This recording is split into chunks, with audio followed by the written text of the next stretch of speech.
ಸುಬ್ರಹ್ಮಣ್ಯ ಷಷ್ಠಿ 2ನೇ ಭಾಗ. ಪರಶಿವನು ಪಾರ್ವತಿ ದೇವಿಯನ್ನು ಪರೀಕ್ಷಿಸಿದ ದಿವ್ಯ ಪ್ರಸಂಗದ ಬಗ್ಗೆ ತಿಳಿದುಕೊಳ್ಳೋಣ. ಭಕ್ತರೇ, ಹಿಮಾಲಯದ ಶಾಂತವಾದ ಅರಣ್ಯದಲ್ಲಿ ಪಾರ್ವತಿ ದೇವಿಯ ತಪಸ್ಸು ದಿನದಿಂದ ದಿನಕ್ಕೆ ಇನ್ನಷ್ಟು ಕಠಿಣವಾಗಿತ್ತು. ಬೇಸಿಗೆಯ ಉರಿ ಬಿಸಿಲಿನಲ್ಲಿ ಅವರು ಪಂಚಾಗ್ನಿಯ ಮಧ್ಯೆ ಕುಳಿತು ಶಿವನ ಧ್ಯಾನ ಮಾಡುತ್ತಿದ್ದರು. ಮಳೆಗಾಲದಲ್ಲಿ ಮಳೆಯನ್ನೇ ಲೆಕ್ಕಿಸದೆ ಜಪ ಮುಂದುವರಿಸುತ್ತಿದ್ದರು.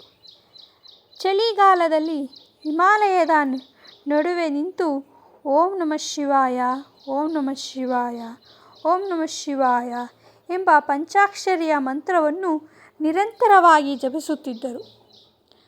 ಅವರ ತಪಸ್ಸು ಎಷ್ಟು ಪವಿತ್ರವಾಗಿತ್ತೆಂದರೆ, ಕಾಡಿನ ಕ್ರೂರ ಪ್ರಾಣಿಗಳು ಅವರ ಸಮೀಪಕ್ಕೆ ಬಂದಾಗ ಶಾಂತವಾಗುತ್ತಿದ್ದವು. ಪಕ್ಷಿಗಳು ಅವರ ಭುಜಗಳ ಮೇಲೆ ಕುಳಿತು ಮಧುರವಾಗಿ ಹಾಡುತ್ತಿದ್ದವು. ಪ್ರಕೃತಿಯೇ ದೇವಿಯ ಭಕ್ತಿಗೆ ನಮಿಸುತ್ತಿತ್ತು. ಕೈಲಾಸದಲ್ಲಿ ಸಮಾಧಿಯಲ್ಲಿದ್ದ ಪರಶಿವನು ಈ ಎಲ್ಲವನ್ನೂ ಗಮನಿಸುತ್ತಿದ್ದರು. ಅವರು ಮನಸ್ಸಿನಲ್ಲಿ ಯೋಚಿಸುತ್ತಿದ್ದರು, ಪಾರ್ವತಿಯ ಭಕ್ತಿ ನಿಜವಾಗಿಯೂ ಅಚಲವೇ ಅಥವಾ ಕ್ಷಣಿಕ ಭಾವನವೇ? ಲೋಕಕ್ಕೆ ಆದರ್ಶವಾಗುವ ಮೊದಲು ಅವಳನ್ನು ಪರೀಕ್ಷಿಸಬೇಕು ಎಂದು ಶಿವನು. ತಕ್ಷಣವೇ ಪರಶಿವನು ತಮ್ಮ ದಿವ್ಯ ರೂಪವನ್ನು ಮರೆಮಾಚಿ ವಯಸ್ಸಾದ ಬ್ರಾಹ್ಮಣನ ರೂಪವನ್ನು ಧರಿಸಿ ಪಾರ್ವತಿ ದೇವಿಯ ಆಶ್ರಮದ ಮುಂದೆ ಬಂದರು. ಪಾರ್ವತಿ ದೇವಿ ಅವರನ್ನು ಗೌರವದಿಂದ ಸ್ವಾಗತಿಸಿ ಆಸನ ನೀಡಿ ನಮಸ್ಕರಿಸಿದರು. ರುದ್ರ ಬ್ರಾಹ್ಮಣನು ನಗುಮುಖದಿಂದ ಕೇಳಿದರು, ಮಗಳೇ, ಈ ಚಿಕ್ಕ ವಯಸ್ಸಿನಲ್ಲಿ ಇಷ್ಟು ಕಠಿಣ ತಪಸ್ಸು ಏಕೆ ಮಾಡುತ್ತಿರುವೆಯಾ?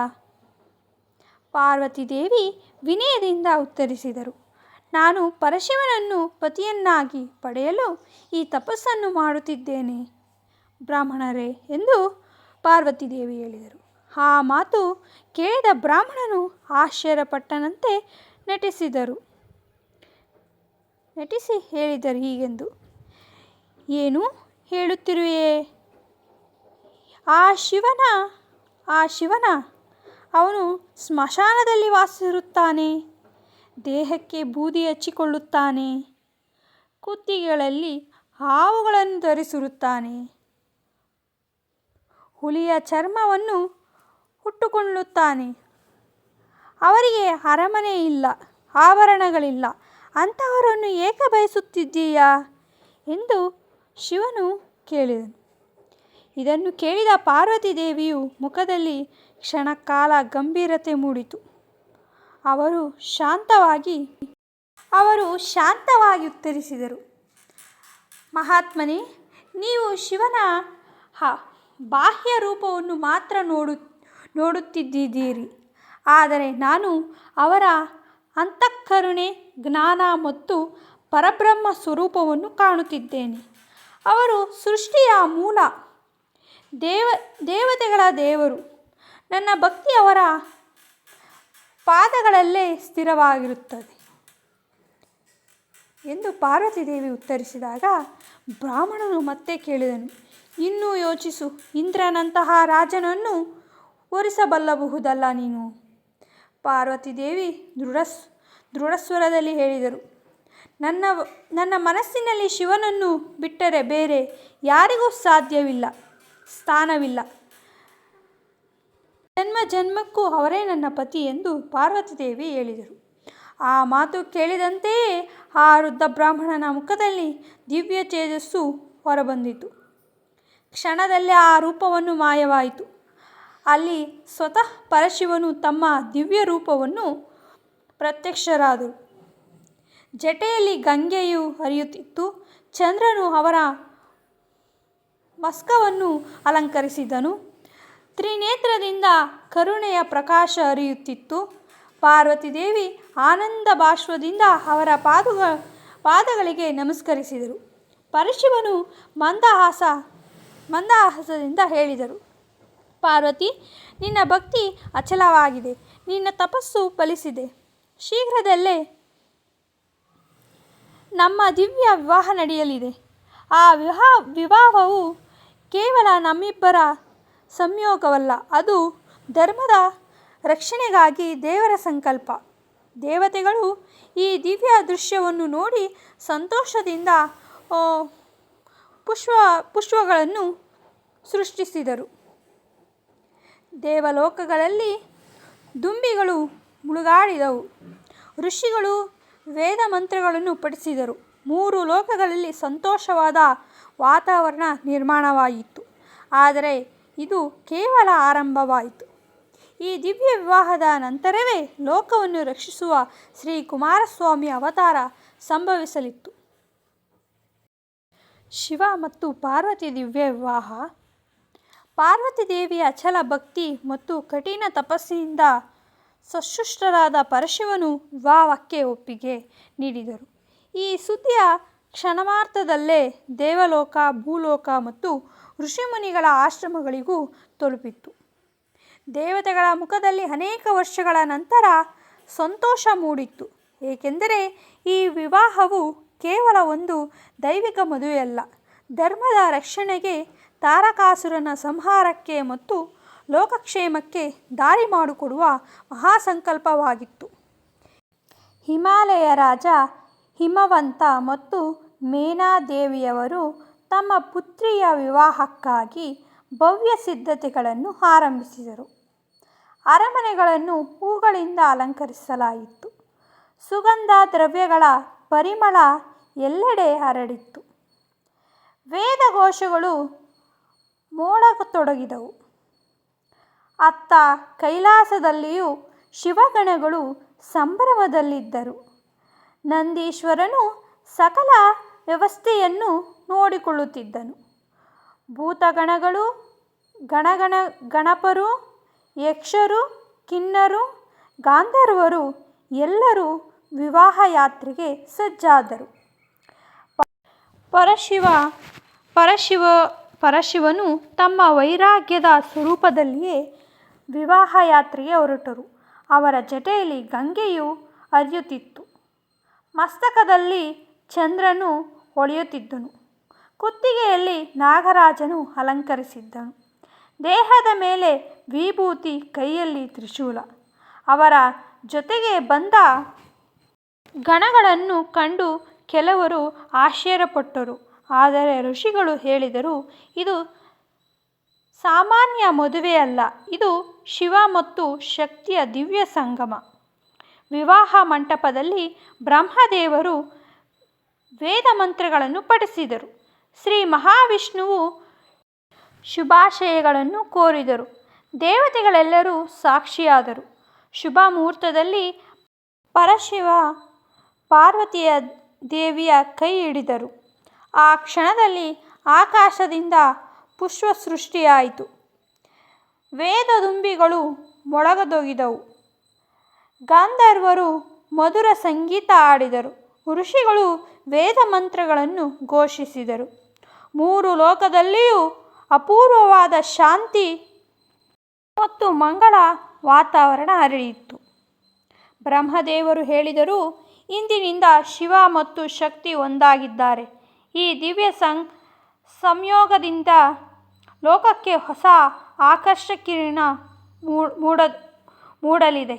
ಇಂದ್ರನು ಮನಸ್ಸಿನಲ್ಲಿ ಪ್ರಾರ್ಥಿಸಿದನು, ಪ್ರಭು, ಶೀಘ್ರದಲ್ಲೇ ದೇವ ಸೇನಾಪತಿ ಅವತರಿಸಿ ತಾರಕಾಸುರನ ದೌರ್ಜನ್ಯಕ್ಕೆ ಅಂತ್ಯ ತರಲಿ.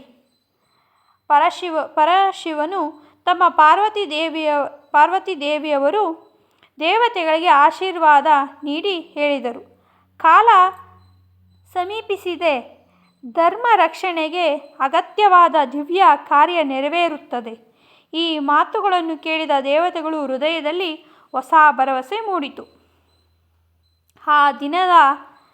ಆ ದಿನ ನಡೆದ ಶಿವಪಾರ್ವತಿಯ ದಿವ್ಯ ವಿವಾಹವನ್ನು ಇಂದಿಗೂ ಅನೇಕ ದೇವಾಲಯಗಳಲ್ಲಿ ಭಕ್ತಿಯಿಂದ ಸ್ಮರಿಸಲಾಗುತ್ತದೆ.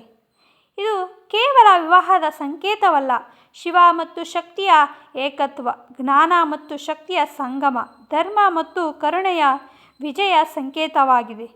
ಆದರೆ ತಾರಕಾಸುರನಿಗೆ ಈ ಎಲ್ಲವೂ ತಿಳಿದಿರಲಿಲ್ಲ. ತನ್ನ ಅಂತ್ಯಕ್ಕೆ ಕಾರಣವಾಗುವ ದೈವಿಕ ಘಟನೆಗಳು ಈಗಾಗಲೇ ಆರಂಭವಾಗಿವೆ ಎಂಬುದನ್ನು ಅವನು ಊಹಿಸಿರಲಿಲ್ಲ. ಕುಮಾರಸ್ವಾಮಿಯ ದಿವ್ಯ ಅವತಾರದ ಬಗ್ಗೆ ತಿಳಿದುಕೊಳ್ಳೋಣ. ಈಗ ನಾವು ಪಾರ್ವತಿ ದೇವಿಯ ದಿವ್ಯ ವಿವಾಹದ ನಂತರ 3 ಲೋಕಗಳಲ್ಲಿ ಸಂತೋಷದ ವಾತಾವರಣ ನಿರ್ಮಾಣವಾಯಿತು. ಆದರೆ ದೇವತೆಗಳ ಮನಸ್ಸಿನಲ್ಲಿ ಇನ್ನೂ ಒಂದು ಪ್ರಶ್ನೆ ಇತ್ತು. ತಾರಕಾಸುರನನ್ನು ಸಂಹರಿಸುವ ದೇವ ಸೇನಾಧಿಪತಿ ಯಾವಾಗ ಅವತರಿಸುವರು? ಪರಮಶಿವನಿಗೆ ದೇವತೆಗಳ ಆತಂಕ ತಿಳಿದಿತ್ತು. ಧರ್ಮದ ರಕ್ಷಣೆಗೆ ಕಾಲ ಸನ್ನಿಹಿತವಾಗಿತ್ತು ಎಂದು ಅವರು ಅರಿತಿದ್ದರು. ಒಂದು ದಿನ ಪರಮಶಿವನು ಗಾಢಯೋಗ ಸಮಾಧಿಯಲ್ಲಿ ಲೀನರಾಗಿದ್ದಾಗ ಅವರ ತೃತೀಯ ನೇತ್ರದಿಂದ ಅಪಾರ ದಿವ್ಯ ತೇಜಸ್ಸಿನ 6 ಅಗ್ನಿ ಸ್ವರ್ಣಲಿಂಗಗಳು ಹೊರಹೊಮ್ಮಿದವು. ಅವು ಸಾಮಾನ್ಯ ಜ್ವಾಲೆಗಳಲ್ಲ. ಪ್ರತಿಯೊಂದು ಸ್ವರ್ಣಲಿಂಗಗಳಲ್ಲೂ ಕೋಟಿ ಸೂರ್ಯರಷ್ಟು ಪ್ರಕಾಶ, ಕೋಟಿ ಚಂದ್ರರಷ್ಟು ಶಾಂತಿ ಮತ್ತು ಪರಬ್ರಹ್ಮನ ದಿವ್ಯ ಶಕ್ತಿ ಅಡಗಿತ್ತು. ಆ ಸ್ವರ್ಣಲಿಂಗಗಳ ಉಷ್ಣವನ್ನು ದೇವತೆಗಳು ಸಹಿಸಲಾರದೆ ಭಯಗೊಂಡರು. ಅಗ್ನಿದೇವರು ಮತ್ತು ವಾಯುದೇವರು ಪರಶಿವನಿಗೆ ನಮಸ್ಕರಿಸಿ ಹೇಳಿದರು, ಪ್ರಭು, ಈ ದಿವ್ಯ ತೇಜಸ್ಸನ್ನು ನಾವು ಎಲ್ಲಿ ಕೊಂಡೊಯ್ಯಬೇಕು ಎಂದು ಕೇಳಿದರು. ಪರಶಿವರು ಮಂದಹಾಸ ಮಾಡಿ ಹೇಳಿದರು, ಈ ದಿವ್ಯ ಶಕ್ತಿ ಲೋಕದ ರಕ್ಷಣೆಗೆ ಜನಿಸುತ್ತಿದೆ. ಇದನ್ನು ಗಂಗಾದೇವಿಯ ಮೂಲಕ ಶರವಣ ಸರೋವರಕ್ಕೆ ಕೊಂಡೊಯ್ಯಿರಿ. ಅಗ್ನಿದೇವರು ಭಕ್ತಿಯಿಂದ 6 ಸ್ವರ್ಣಲಿಂಗಗಳನ್ನು ಹೊತ್ತರು. ವಾಯುದೇವರು ತಮ್ಮ ಅಮೃತವಾದ ದಿವ್ಯ ಗಾಳಿಯಿಂದ ಅವುಗಳನ್ನು ರಕ್ಷಿಸುತ್ತಾ ಸಾಗಿದರು. ಗಂಗಾದೇವಿ ಅಪಾರ ಭಕ್ತಿಯಿಂದ ಆ ದಿವ್ಯ ತೇಜಸ್ಸನ್ನು ತನ್ನ ಪವಿತ್ರ ಜಲದಲ್ಲಿ ಧರಿಸಿ ಹಿಮಾಲಯದ ಪವಿತ್ರ ಸವರಣ ಸರೋವರಕ್ಕೆ ಕೊಂಡೊಯ್ದರು. ಆ ಸರೋವರವು ಕಮಲಗಳಿಂದ ಆವೃತವಾಗಿತ್ತು. ಸುತ್ತಲೂ ದೇವದಾರು ಮರಗಳು, ವೇದ ಘೋಷಗಳಿಂದ ಪವಿತ್ರವಾದ ಋಷಿಗಳ ಆಶ್ರಮಗಳು ಮತ್ತು ದಿವ್ಯ ವಾತಾವರಣವಾಗಿತ್ತು. 6 ಸ್ವರ್ಣಲಿಂಗಗಳು ಸರೋವರವನ್ನು ಸೃಷ್ಟಿಸಿದ ತಕ್ಷಣದಲ್ಲೇ ಅದ್ಭುತ ಘಟನೆ ನಡೆಯಿತು. ಪ್ರತಿಯೊಂದು ಸ್ವರ್ಣಲಿಂಗವು ಒಂದು ದಿವ್ಯ ಶಿಶುವಿನ ರೂಪವನ್ನು ಧರಿಸಿತು. 6 ಶಿಶುಗಳು ಒಂದೇ ಸಮಯದಲ್ಲಿ ಪ್ರಕಾಶಮಾನವಾಗಿ ಕಾಣಿಸಿಕೊಂಡವು. ಆಕಾಶದಲ್ಲಿ ದೇವದುಂಬಿಗಳು ಮೊಳಗಿದವು. ಗಂಧರ್ವರು ಮಂಗಳಗೀತೆಗಳನ್ನು ಹಾಡಿದರು. ದೇವತೆಗಳು ಪುಷ್ಪವೃಷ್ಟಿ ಮಾಡಿದರು. ಆ ಸಮಯದಲ್ಲಿ 6 ಕೃತಿಕಾ ದೇವಿಯರು ಆ ಶಿಶುಗಳನ್ನು ಕಂಡು ತಾಯಿಯ ಪ್ರೀತಿಯಿಂದ ಅವರನ್ನು ಎತ್ತಿಕೊಂಡು ಹಾಲುಣಿಸಲು ಘೋಷಿಸಿದರು. ಪ್ರತಿಯೊಬ್ಬ ದೇವಿಯೂ ಒಬ್ಬೊಬ್ಬ ಶಿಶುವನ್ನು ಸಾಕಿದರು. ಕೆಲವು ದಿನಗಳ ನಂತರ ಪಾರ್ವತಿ ದೇವಿಯವರು ಅಲ್ಲಿಗೆ ಬಂದರು. 6 ದಿವ್ಯ ಶಿಶುಗಳನ್ನು ಕಂಡು ಅವರ ಹೃದಯ ಅಮೃತತ್ವದ ಪ್ರೀತಿಯಿಂದ ತುಂಬಿತು. ಅವರು 6 ಮಕ್ಕಳನ್ನು ಒಟ್ಟಿಗೆ ಅಪ್ಪಿಕೊಂಡರು. ಆ ಕ್ಷಣದಲ್ಲೇ ಒಂದು ಮಹಾ ದೈವಿಕ ಅದ್ಭುತ ನಡೆಯಿತು. 6 ದೇಹಗಳು ಒಂದಾದವು, ಆದರೆ 6 ಮುಖಗಳು ಹಾಗೆಯೇ ಉಳಿದವು.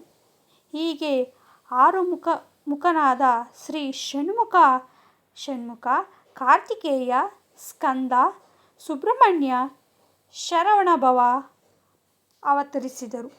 6 ಮುಖಗಳು 6 ದಿಕ್ಕುಗಳನ್ನು ಕಾಪಾಡುವ ಸಂಕೇತ. 12 ಭುಜಗಳು ಅನಂತ ಶಕ್ತಿ ಸಂಕೇತ.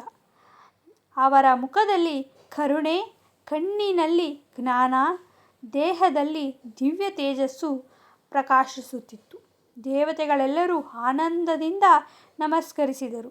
ಬ್ರಹ್ಮದೇವರು ಹೇಳಿದರು, ಇವರು ಧರ್ಮರಕ್ಷಕ, ದೇವಸೇನೆಯ ಭವಿಷ್ಯದ ಸೇನಾಧಿಪತಿ, ತಾರಕಾಸುರನ ಸಂಹಾರಕ್ಕಾಗಿ ಅವತರಿಸಿದ ಪರಶಿವನ ದಿವ್ಯಪುತ್ರ. ಇಂದ್ರನು ಕಣ್ಣೀರಿನಿಂದ ಕೈಮುಗಿದು ಪ್ರಾರ್ಥಿಸಿದನು, ಪ್ರಭು, ನಮ್ಮ ದುಃಖದ ದಿನಗಳು ಮುಗಿಯುವ ಸಮಯ ಬಂದಿದೆ. ಆಕಾಶವಾಣಿ ಹೇಳಿತು, ಧರ್ಮದ ವಿಜಯ ಸಮೀಪಿಸಿದೆ, ಅಧರ್ಮದ ಅಂತ್ಯ ನಿಶ್ಚಯವಾಗಿದೆ. ಆ ದಿನದಿಂದ 3 ಲೋಕಗಳಲ್ಲೂ ಹೊಸ ಭರವಸೆ ಮೂಡಿತು. ಆದರೆ ತಾರಕಾಸುರನ ಅಹಂಕಾರ ಇನ್ನೂ ಹೆಚ್ಚಾಗುತ್ತಲೇ ಇತ್ತು. ಅವನಿಗೆ ತಿಳಿದಿರಲಿಲ್ಲ, ತನ್ನ ಅಂತ್ಯಕ್ಕೆ ಕಾರಣನಾದ ದೇವ ಸೇನಾಧಿಪತಿ ಈಗಾಗಲೇ ಅವತರಿಸಿದ್ದಾನೆ ಎಂದು.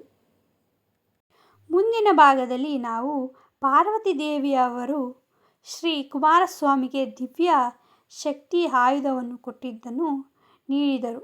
ದೇವತೆಗಳು ಅವರನ್ನು ದೇವಸೇನಾಧಿಪತಿಯನ್ನಾಗಿ ಹೇಗೆ ಅಭಿಷೇಕ ಮಾಡಿದರು ಎಂಬ ಅದ್ಭುತ ಪ್ರಸಂಗವನ್ನು ಮುಂದಿನ ಭಾಗದಲ್ಲಿ ತಿಳಿದುಕೊಳ್ಳೋಣ. ಈ ವಿಡಿಯೋವನ್ನು ಕೊನೆಯದಾಗಿ ನೋಡಿದ್ದಕ್ಕೆ ಎಲ್ಲರಿಗೂ ಧನ್ಯವಾದಗಳು. ಮುಂದೆ ಬರುವ ವಿಡಿಯೋವನ್ನು ಕೂಡ ತಪ್ಪದೆ ನೋಡಿ. ಎಲ್ಲರಿಗೂ ಧನ್ಯವಾದಗಳು.